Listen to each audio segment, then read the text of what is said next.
बिहार में बेरोजगारी का मुद्दा हर चुनाव में उठता है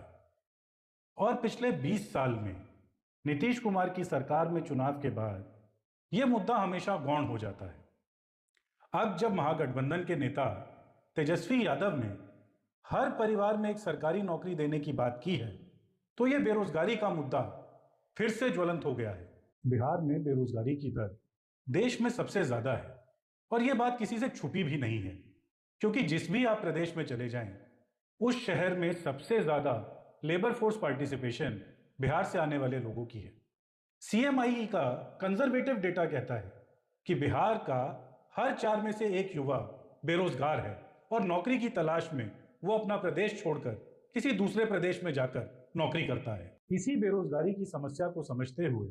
पिछली बार महागठबंधन की सरकार ने यह बात अपने मंचों से खुले तौर पर कही थी कि जिस दिन हम लोग सरकार में आएंगे, हम 10 लाख नौकरियां बिहार के युवाओं को देंगे। उस समय पर आज के जो तत्कालीन मुख्यमंत्री हैं नीतीश कुमार जी हंसते थे और मंच पे से कहा करते थे, ये कहां अपने बाप के घर से पैसा लाएंगे और ये नौकरियां कहां से देंगे। 17 महीने की सरकार में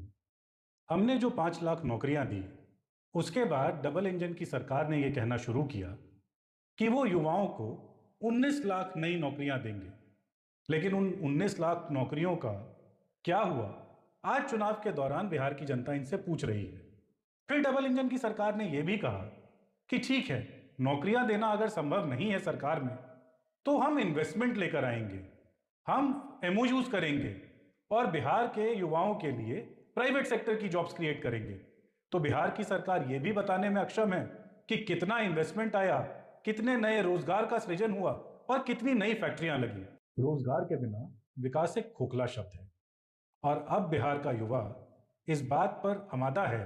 कि उसे रोजगार चाहिए और उसकी उम्मीद महागठबंधन के उन साथियों से है जिन्होंने 17 महीने की सरकार में 5 लाख नौकरियां दी। और अब बिहार का युवा ये चाहता है कि अगले 5 साल की सरकार में हर परिवार को एक सरकारी नौकरी दी जाए और वो जो पलायन का दंश झेलता हुआ बिहार है, उसके जख्मों पर मरहम लगे और बिहार तरक्की के रास्ते पर चलना शुरू करे।